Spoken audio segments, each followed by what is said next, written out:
안녕하세요. 대한민국에서 K며느리를 맡고 있는 40대 여자입니다.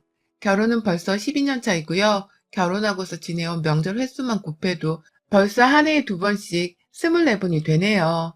거기에 시부모님 생신에 추가로 있는 제사 때문에 모여야 하는 모임까지 더하면 제가 지금껏 시댁을 위해 헌신하며 값비싼 노동을 지불한 경우가 얼마나 되는지 어느 정도 유추가 가능하실 겁니다.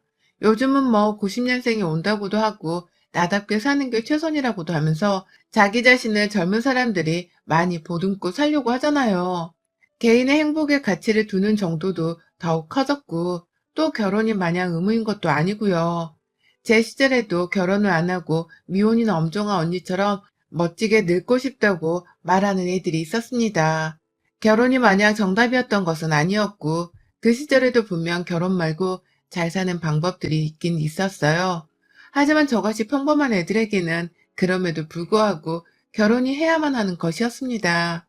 내가 잘난 사짜 직업을 가지고 있는 것도 아니었고, 그렇다고 집안에 누가 빌딩 한 채를 가지고서 매달 임대료를 받는 것도 아니었기 때문에 그냥 남들이 보통처럼 사는 대로 살아야지만 잘 산다고 어떻게든 위안을 할 수 있는 처지였어요. 그러니 저도 친구들이 너도 나도 결혼을 한다고 청첩장을 돌리는 바람에 마음만 급해져서는 나도 빨리 결혼을 해야겠다며 여기저기 손자리를 알아보고 다녔고요. 그러다 그냥 그 시기에 뜻이 맞는 지금 제 남편을 만나가지고는 결혼을 했습니다. 지금 저희 부부는 딸 둘을 키우고 있는 어엿한 부모도 되었고요. 그 당시에는 결혼만 하면 다 끝인 줄 알았습니다. 제 인생이 끝났다는 게 아니라 제 인생에서 고민을 할 일들이 다 끝이 날 줄 알았단 말입니다. 신데렐라가 왕자랑 결혼을 잘하고 해피엔딩으로 끝이 나듯이 제 인생도 남편을 만나 결혼을 함으로써 영영 해피엔딩을 찍으며 끝이 날 줄 알았어요. 그런데 웬걸 처녀째게도 감히 상상도 못 해봤던 어마무시한 일들이 결혼을 하고 난 후 겹겹이 찾아오더라고요. 바로 명절이라는 초단수의 복병과 시어머니라는 예상은 좀 했던 인물이었습니다. 저희 남편은 일남 3녀 중 둘째예요. 집안의 유일한 아들이기도 하고 우리 시아버지의 귀한 아드님이기도 해서 집안에서는 어릴 적부터 이쁨을 아주 가득 받고 자란 놈이었어요. 하도 시댁에서 귀하게 자랐다 보니 남편은 시집을 와서 시댁 사람들 때문에 눈치 보며 힘들어하는 제 입장을 전혀 이해도 못하고 배려도 못 해주더라고요. 시집으로 오자마자 집안의 유일한 남자아이니까 며느리인 제가 제사를 모두 다 도맡아야 한다며 그러니 제깍제깍 제사 치르는 법을 배우고 터득해 놓으라며 시댁 식구들이 번갈아 가면서 강압을 하셨어요. 저희 새 시누이들까지 나서서 말입니다. 그러니 저도 그 당시 어린 나이였는데 이런 시댁 식구들이 얼마나 부담스러웠겠어요. 내 집안 제사도 아닌데 시댁 식구 제사를 며느리라는 이유만으로 내가 치르고 책임져야 한다는 그 자체가 너무 말 같지도 않은 소리처럼 들렸죠. 하지만 그렇다고 결혼을 없고 제사를 안 치르겠다며 집을 나갈 수도 없는 노릇이었으니 그 시절 모든 며느리들이 그러했듯이 저 또한 그냥 더러워서 피한다며 싸움을 자제한 채로 시댁 말들을 따랐습니다. 어찌나 시간이 빨리 흘러가는지 명절은 한 번 지나고 나면 또 찾아오고 또 찾아오더라고요. 그 와중에 우리 시부모님은 자기들 생신상도 꼭 자식들이랑 같이 먹고 싶다고 하는 바람에 저는 1년에 시부모님 생신 2번, 그리고 명절 2번, 그리고 집안에 제사 3번까지 정말 잊을만 하면 시댁으로 출근을 해야 했습니다. 저는 참고로 결혼하고 난 후 남편과 상의를 하고서 다니던 일을 그만뒀었고요. 그 이유는 당시 시어머니가 빨리 손주를 봐야 한다면서 임신을 재촉하는 바람에 건강을 챙기겠다는 목적이었습니다. 그런데 제가 일을 그만두고 나니 어머님은 저한테 손주를 빨리 낳으라고 재촉을 했던 것을 까마득히 잊은 건지 그렇게 불러대면서 시댁 일을 챙기게 만들더라고요. 자신도 이 집안의 며느리였으니 제사를 해왔던 것일 텐데 제가 새로 들어온 며느리라는 이유만으로 제사를 모두 저한테 양도하려는 듯이 떠넘기기도 하셨고 급기야 제가 집안의 며느리라면서 자기 딸들까지 챙기게 하셨어요. 생신 때는 제가 케이크도 챙겨야 했고 먹을 것도 챙겨야 했고 당연스레 그 먹을 것들도 다 제 손으로 직접 만들어서 내놓아야만 했었습니다. 그와 동시에 선물도 따로 준비를 해서는 챙겨드려야 했고요. 시누이들 생일 때에도 저를 불러서는 자기 딸들한테 근사한 식사 대접을 해주고 싶은데 자기 손이 딸려서 요리를 못하겠다며 저를 부르시더라고요. 그렇게 시댁에 가서는 제가 거의 대부분의 시누이들 생일상을 다 차려내고는 했습니다.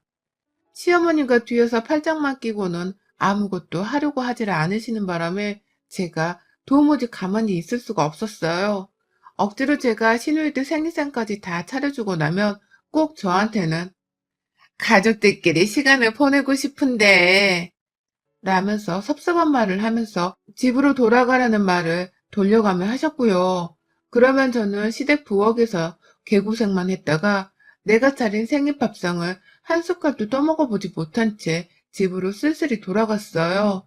뭐 이런 시어머니가 다 했나 싶어서 제가 초반엔 스트레스로 인해서 임신을 하고 싶어도 못했습니다. 괜히 남편이 미운 바람에 잠자리를 거부했었거든요. 제가 그런 초강수를 두니 남편도 이러다 진짜 영영 부부관계를 못하겠다 싶었었는지 자기가 잘 알아서는 시어머니께 뭐라 말씀을 드리더라고요. 뭐라 했는지 잘 모르겠으나 아들내미가 엄청 뭐라 한 건지 시어머니도 한동안은 시누이 생일권으로 저를 부르지는 않으셨습니다. 그럼에도 자기 생일에 명절 제사는 꼬박꼬박 며느리 손에만 물을 묻히겠다는 심보를 적나라히 드러내셨고요. 시댁만 가면 제 몸이 고생하는 게 너무나 당연했던지라 솔직히 저는 그냥 시어머니를 안 보고 살고 싶었습니다. 본인도 며느리였을 텐데 이렇게까지 나를 고생시키고 싶으실까 하는 마음에 늘 시어머니를 향한 원망이 컸었어요. 그러는 와중에 제가 첫째를 가지고 또 출산과 동시에 둘째를 가지게 되면서 한동안은 제가 태교와 육아 문제로 시댁의 일을 뒷전으로 여기고 살게 되었고요. 그 와중에도 꾸준히 시어머니는 명절마다 자기 생일마다 저를 불러대면서 제 손에 만들어지는 밥 한 끼를 꼭 얻어먹으면서 며느리 덕을 보셨으나 저는 그냥 그 당시에 육아가 너무 힘이 들었는지라 시댁에서 아무리 지랄을 떨어도 그러려니 하고서는 뒷전으로 흘려넘기기만 했습니다. 더 정확히는 흘려넘겼다기보다는 참고 살았다는 게 맞는 표현일 것도 같네요. 그렇게 살다 보니 제 몸도 고생을 하는 게 익숙해진 건지 시댁에서 시어머니가 아무리 일을 시키고 난리를 피우셔도 정말 또 이러시는구나 하는 마음으로 시키는 걸 다 했어요. 아이는 커가는데 이제 와서 결혼을 물을 수도 없는 노릇이라며 무슨 일이 생겨도 그냥 참는 것이 버릇이 되어버린 지경에 이른 것이었죠. 그렇게 지내던 와중에 아휴 이번 명절도 어김없이 시어머니가 저를 어떻게든 부려먹겠다고 추석 전부터 난리를 피우시더라고요. 참고로 저희 부부는 지난 코로나 시국에도 시댁에서 하도 난리를 피워대는 바람에 안 갈 생각을 해보지도 못한 채 제사를 지내러 갔었습니다. 그렇게 가서는 친척들이 바글바글 하길래 마스크 끼고서 명절을 치르느라고 얼마나 숨졸였는지 몰라요. 확 싹 다 신고를 해버리려다가 가족이니까 겨우 참고 지나쳤는데 이번 추석에도 시어머니는 창피한 줄을 모르고 막 오라며 부르더라고요. 야, 근데 미리 데려와서 일 좀 거들고 애들 얼굴도 좀 보여주고 해라. 너는 떨어져 사는 애가 코로나 때문이라며 올해 인사도 띄엄띄엄 하러 오더니만 추석에도 그냥 명절날에 딱 맞춰 올 건 아니지? 너 일찍 오는 줄 알고 기다리마. 나 추석 음식 하나도 안 해놓는다.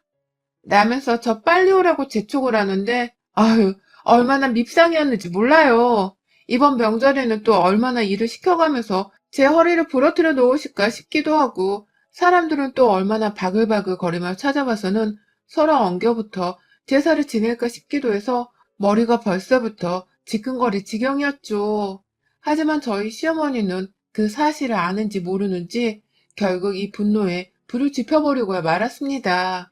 가만히 있으면 제가 그냥 가만히 찾아가서 명절 음식도 만들고 뭘 이것저것 했을 텐데 시어머니가 자꾸만 초를 치셨어요.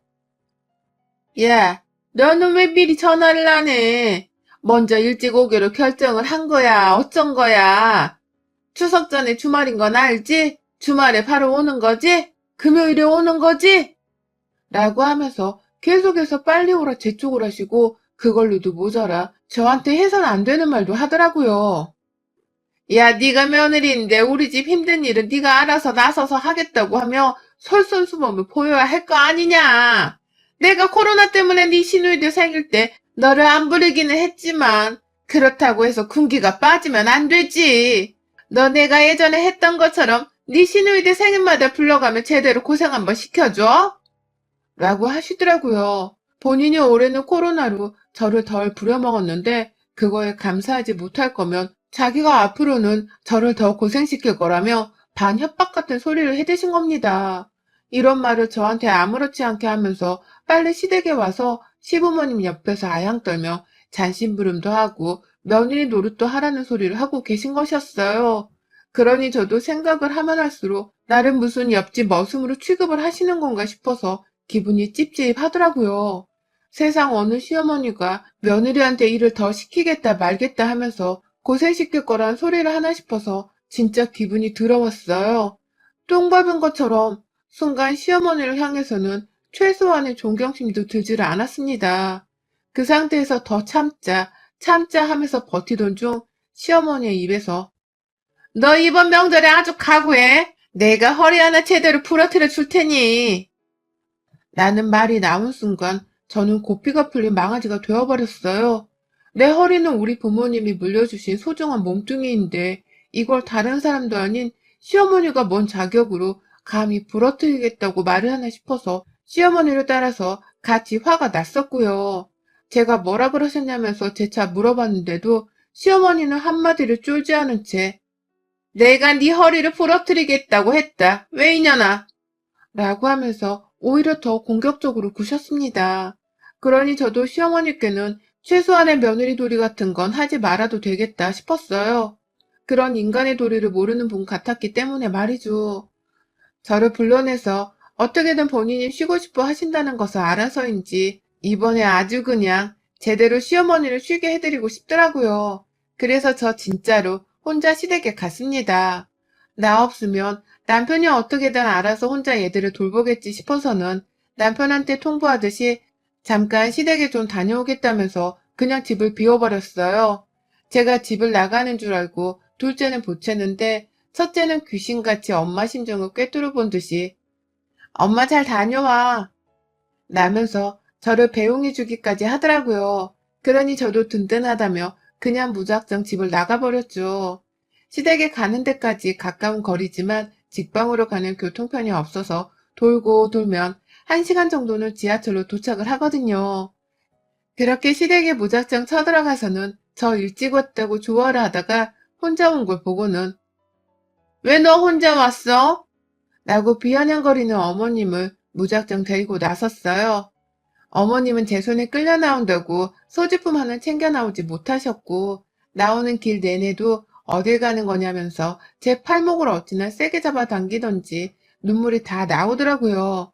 근데 저 진짜 끝까지 거짓말 보태서 아무렇지 않은 척 어머님을 회유했습니다. 애들이랑 남편이랑 지금 다 집에서 놀고 있는데 어머님이 하도 보고 싶어 하는 것 같아 남편한테 말했더니 남편이 데리고 오라 했다면서 애들이 있어서 남편은 못 왔으니 저 따라 그냥 아무 말 말고 오시라며 시어머니를 무작정 끌고 나왔어요. 아무래도 둘 다 서울에 살고 있긴 있어서인지 어머님도 금방 의심을 풀고는 저를 따라 나오시더라고요.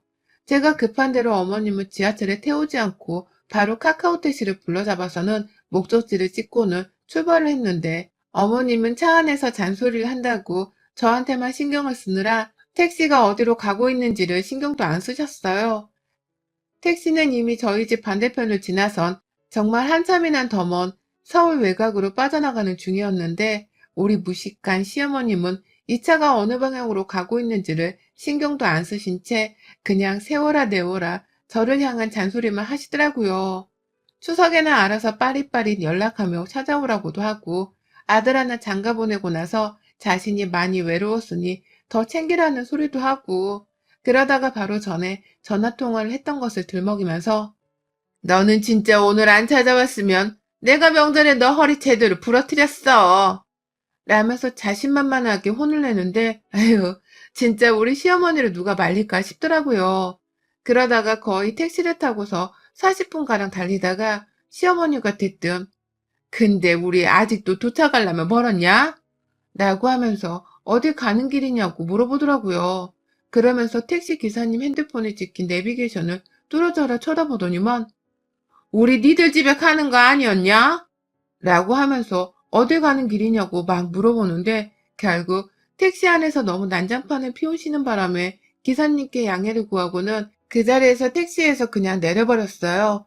거기가 바로 서울에서 경기도로 넘어가는 화정으로 빠져나가는 길목이었는데 주변에 도로가 있어서 망정이었지 하마터면 저도 어머님 따라서 길 한복판에서 미아가 될 뻔했습니다.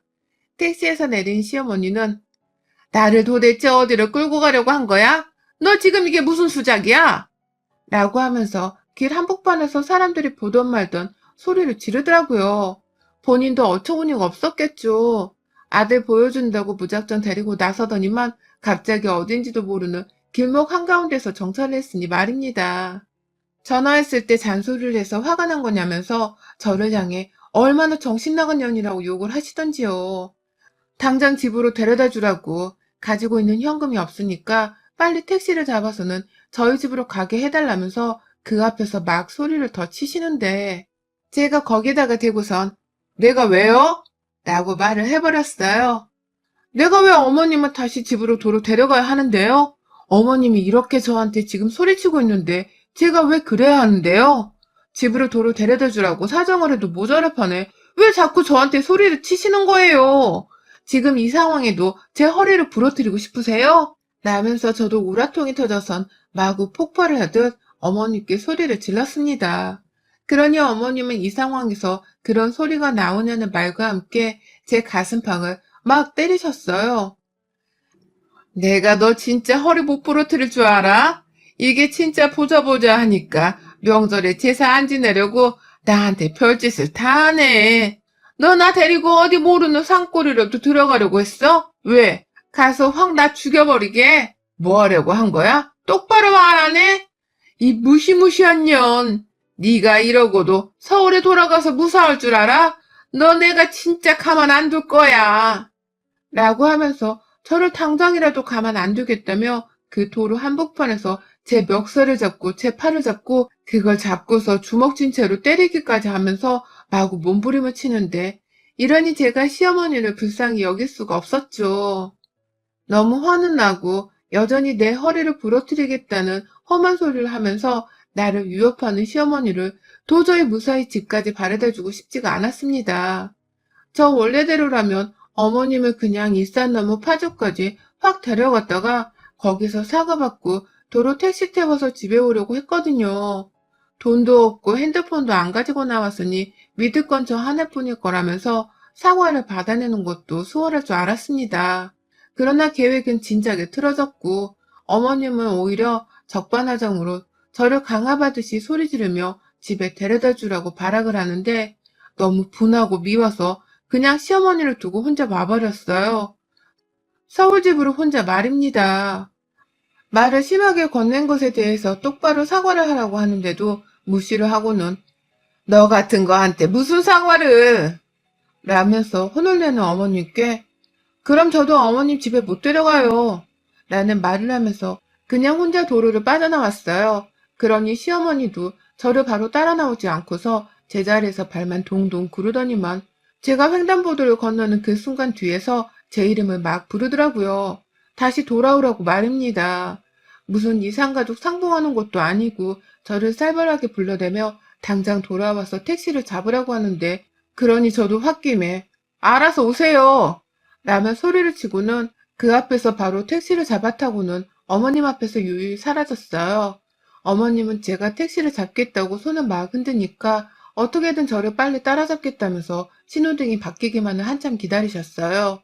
신호등은 어머님 뜻대로 쉽사리 바뀌질 않았고 어머님은 결국 저를 눈앞에서 놓치고 마셨어요.